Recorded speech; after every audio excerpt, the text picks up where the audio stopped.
In this video, I'm going to share the most common problems folks seem to have in getting traction with their creative projects. And then we're going to talk about how to overcome them. Ready? Let's dive in. In case we haven't met yet, I'm Ellie, author of a bunch of science fiction novels and professional geek. Recently, I asked people on my Facebook author page what was stopping them from completing their creative projects. So this one from Teresa talks about outside distractions. Okay, so this one is really tricky because there's the practical thing to do, and then there's the aspect where it depends on the boundaries that you've already set with your people and pets. If you've set a precedence where it's okay to interrupt you when you've got your headphones on and when you're in work mode, then you're going to have a longer road to correcting this than otherwise. The assumption, though, that I'm operating on is that you're not in a situation where every interruption is urgent and that no one is in danger. The caveat to all of this is that people can interrupt you if there's an emergency, obviously. Now, the easiest thing to do would be to work somewhere where you haven't got these distractions, like an outside workspace or a cafe. But if this isn't possible for your situation, then you're going to have to employ other tactics. You are one step away, Missy. Charles, help! He's going to scold me. So with pets, it's difficult because often they're just used to being able to get your attention at any time. And if you have dogs that you let out, then you probably have a routine where you let them out to do their business on a regular basis. What you can start to do is do things like that before you sit down to work. And so the idea is that, every time you're about to do a work session, they'll learn that this is their chance and they'll get used to what it means. If it's children, depending on their age, you need to explain that you need to be able to focus and not to interrupt you when you say have your office door closed or your headphones on or whatever signal you want to use to indicate that you're in work mode. This should work fine for adults too. The key is that you need to be persistent, even if this doesn't work all the time right away. Maybe it only works 20% of the time to begin with. Okay. If you're dealing with small children though, and that danger is an issue, you need to figure out blocks of time where you're not the one looking after them. I had a coaching client once and we figured out that the only way she was going to get work done was to hire a babysitter to come and sit with the kids for a few hours, a few times a week. And she'd either go out to a cafe or she'd haul herself up in the other room. That worked, and I know this means added costs, but in her situation, it more than paid for itself.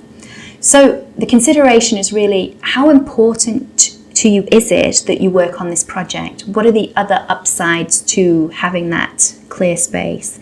And only you can determine that. Okay, RC fields.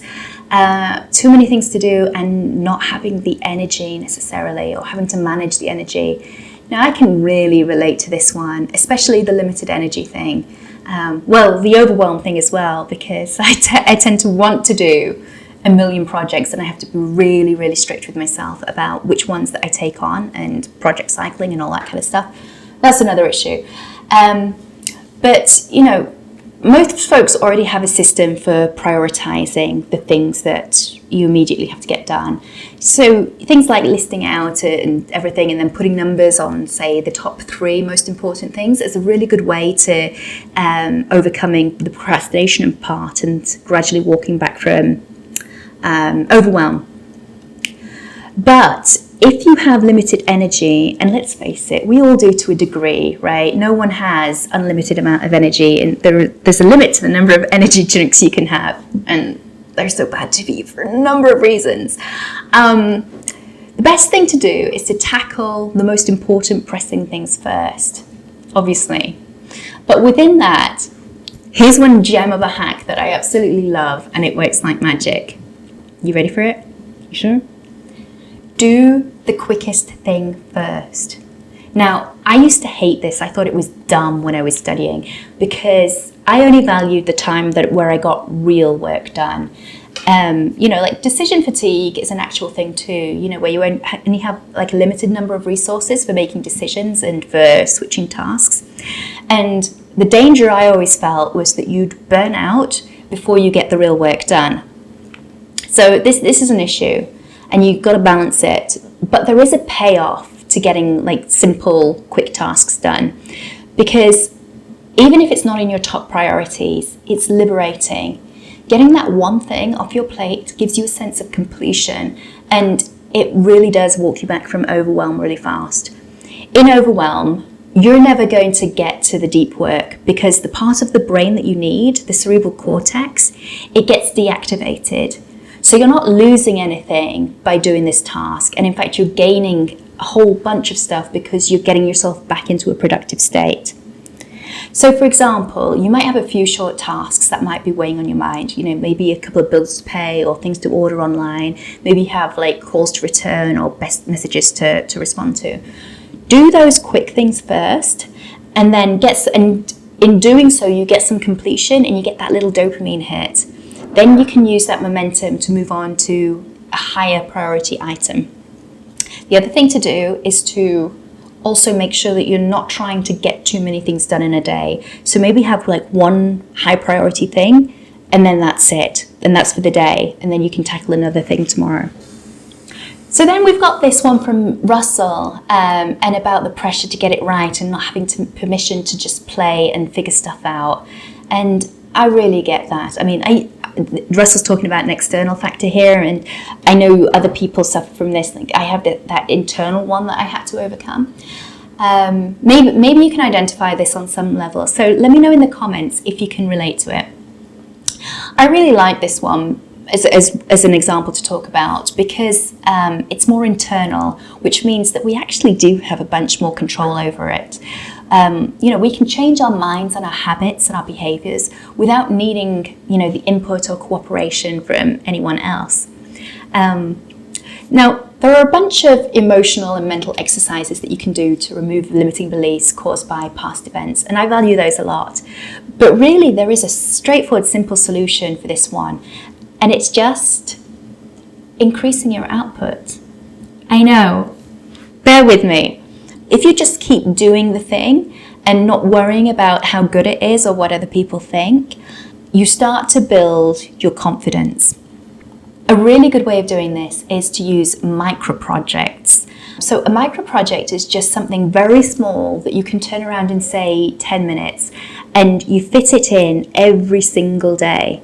Now, the act of doing just this one little thing massively increases your confidence. Now, I'm not talking about like a thing off your to-do list. I'm talking about something that relates specifically to your to the skill or the creativity that you want to employ. So for Russell, it might be a piece of programming code, or attacking a piece of code, or producing a few lines of code. For someone else who's focused on drawing or painting, it might be that you sketch, like you do a watercolor sketch or a pencil sketch with watercolor coloring crayon things, or just get a drawing sketch in 5 minutes. The very act of getting completion on that tiny thing that's related to it, just doing it in one sitting, it fuels the creative process. It gives you the completion thing, but it also gives you that dopamine hit that we were talking about. This is actually a really powerful strategy, no matter what the challenges are that you're facing. And I've woven it into a 30-day challenge and a free course. The link's down in the description. It doesn't matter if you want to write your first novel, or if you're a seasoned music producer, or heck, even if you're a YouTuber. Creativity is being able to get stuff done with it, and it's a universal skill. I've got a system to help you overcome all of your creative woes. So head over to the link in the description, and I'll see you over there. And if you're new here, feel free to like and subscribe so you get notified when I upload the next video on overcoming your creative blocks. Oh, and if you resonated with anything in this video, you might find this next one somewhat liberating too. Check it out.